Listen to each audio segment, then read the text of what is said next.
Now that Link got rid of the Scourge of the Wind Temple and that Rito village is back to normal, it's time for us to head towards the next step of the journey. Here's what happened on the road to the south. I helped a guy who fell down a hole on the side of the road. Some random lady gave me the location of 3 interesting outfits. I played a game of rock basketball and I totally nailed it. And I visited the TABANTHA bridge stable, where I met Fiera, a lady obsessed with wells who will give me 10 rupees per well I encounter. Then I cleared the bullfighting shrine. Still heading south, I decided to change my goal towards the nearest sky tower and take the time to clear the baseball shrine. The sky tower is full of monsters and I have to make my way into their base if I want to get in. I have a much better view now and quickly solve the geometric shrine close by. Not too far, I also do the wheel shrine before heading back to Lookout Landing and talk to Hestu to make my weapons, bows, and shields inventory larger by trading them the Korok seeds I found earlier. In the underground, some lady tells me of a creepy voice coming from the walls and I decide to investigate. The voice comes from a statue that lets me trade hearts for stamina or the other way around for 100 rupees. I do some more exploring and find the soldier's greaves. Back at Lookout Landing, Joshua and Robbie ask me to join their research in the depth and investigate the figure on a slate their team found down there. Before I leave, I upgrade my stamina twice and I jump down the gloomy sinkhole. I carefully make my way following Robbie's bonfires and find him near a big statue. He gives me the camera and tasks me to take a picture and show it to Joshua back in Lookout Landing. With that out of the way, I get back to my horse and resume my trip to the south. I complete the Ascent Shrine, fight a stone talus, find a skeletal horse, and visit the outskirts stable. Link hears about a weird girl asking strangers for help and then disappearing, and also about strange cherry blossom trees and mysterious creatures. Down the road we meet that weird girl and help her find her friend. After a while of trying to catch up with her, we realize it's a trap and she was just the guy in disguise. We take care of them and go back to the outskirts stable where we forgot to clear the marble shrine. It's time for Link to cross the Dig Dog Bridge and finally approach Gerudo Desert. We give our horse to the mini stable because the canyon is apparently too dangerous for them and keep heading south toward the next objective. We bring back the Gerudo Canyon crystal to the matching shrine, do some climbing and fighting, find one of the previously mentioned cherry blossom tree and offer an apple. A strange creature appears, as well as many beacons of light, but I decide to get at it some other time later. I fix the elevator to the Skyview Tower and reveal another chunk of the map. I land near the conductive electricity shrine, make a quick trip to Lookout Landing to upgrade my stamina some more, visit the closed down Gerudo Canyon stable, and finally get to the desert. I'm welcomed by a couple Gerudos renting sand seals for a few rupees, and I take a ride through the sandstorm until I reach the moving sand shrine, which so far is my least favorite one by far. I die multiple times from a Molduga and decide to just go back to the desert entrance and complete the sand surfing shrine. Near the shrine, we find the Karakara Bazaar. Link buys a headband to protect from the heat before entering the desert rift in order to reach Gerudo town where our second phenomenon awaits. We encounter a new type of enemy, the Gipto, who just looks like zombies, and when we reach the town, we complete the mirror shrine and realize it's empty.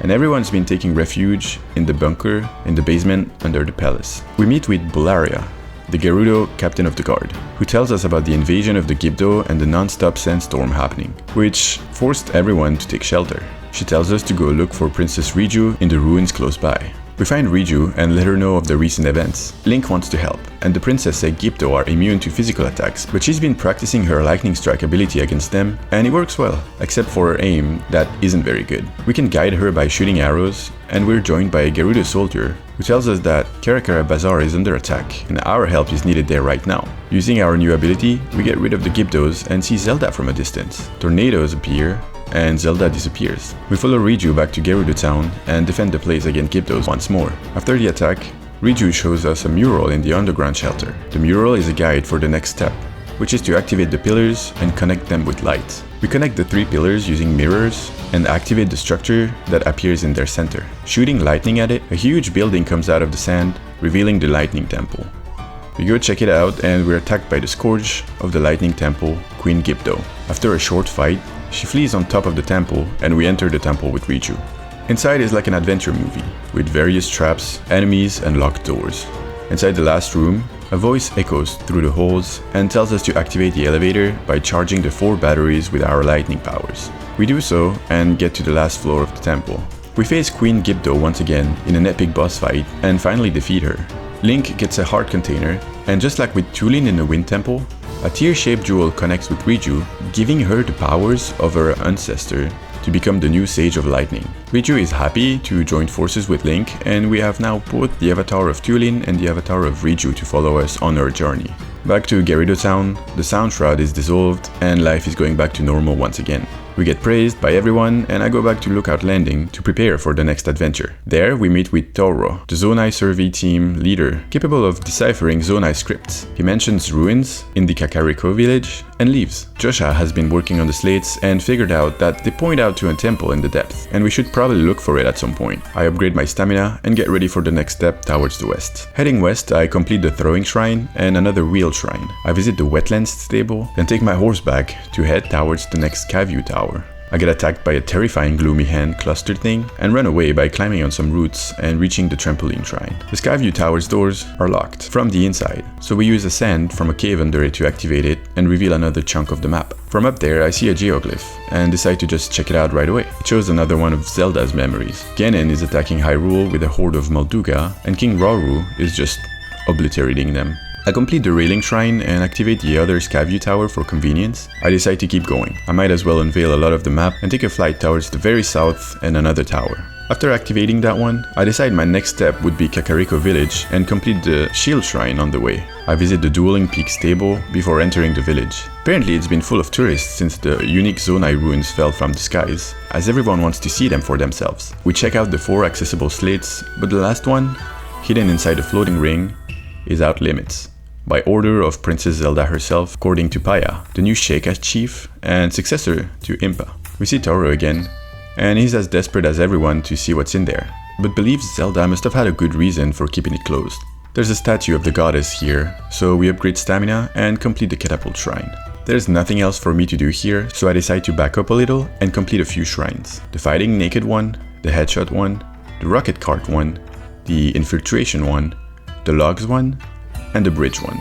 I also explore a bit. I look up the locations of the outfits marked on my map and find the rubber armor, the barbarian armor, and the climbing gear. I visit the riverside stable and the lakeside stable. And finally, I upgrade my stamina twice. I focus back on the quest and defeat my first Lionel on a mountain.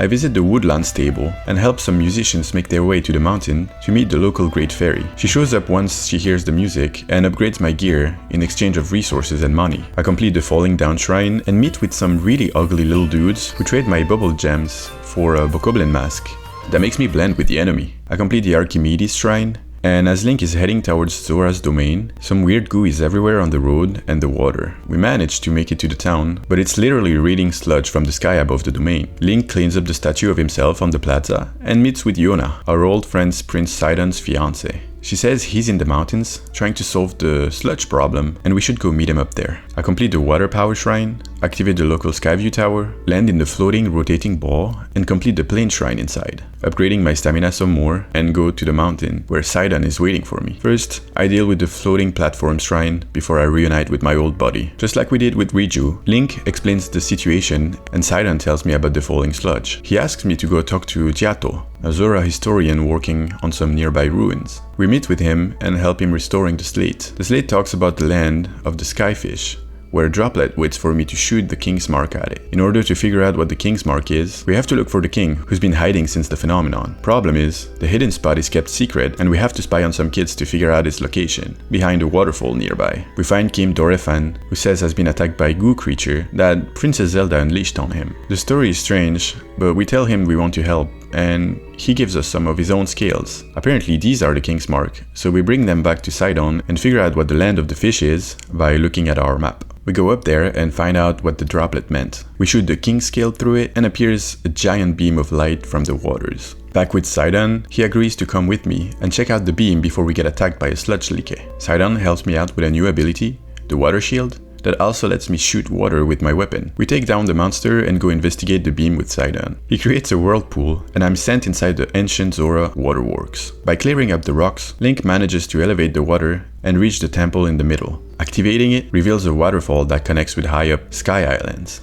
We need the Zora armor in order to climb up the waterfall, and we do so with the help of Yona. Link reunites with Sidon on top of the waterfall, and up there, on the Wellspring Island, just like on the moon, the gravity is different, and Link floats in the air with every jump. Zonai bubble devices help us make our way towards the highest island, and we also get to play some Mario Sunshine by carrying the Zonai fire hydrants over Link's head. I complete the bubble shrine, jump from waterfall to waterfall, and finally make it to the water temple. It's certain that the source of the sludge comes from the temple, and we hear a voice, just as we did with Tulin and Riju, telling us to activate the 4 faucets and clean up whatever's been polluting the waters. Thanks to our new ability, with Sidon we get to work and, as the voice said, activate the faucets. As we're done with the task, we turn on all the faucets as one and reveal the Scourge of the Water Temple, Muktorok, a little octopus guy with his ink shark. This one is much easier than the previous one, and we manage to quickly best him. Link gets another heart container, and Sidon, just like our other friends, gets a vision from his ancestor from Rara's age, as well as a secret stone, making him the new Sage of Water. Sidon grants us the power of his avatar to join our adventure,